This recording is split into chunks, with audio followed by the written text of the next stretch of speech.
చూసారు కదా, మసాలా కూడా మంచిగా ఫ్రై అయిపోయింది.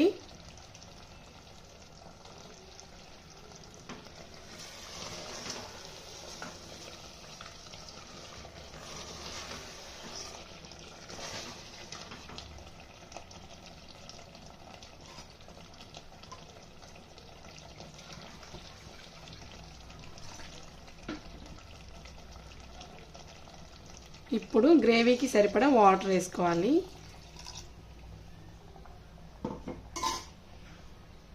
అందులోనే సన్నగా కట్ చేసి పెట్టుకున్న కొత్తిమీర కూడా వేసేసుకోవాలి.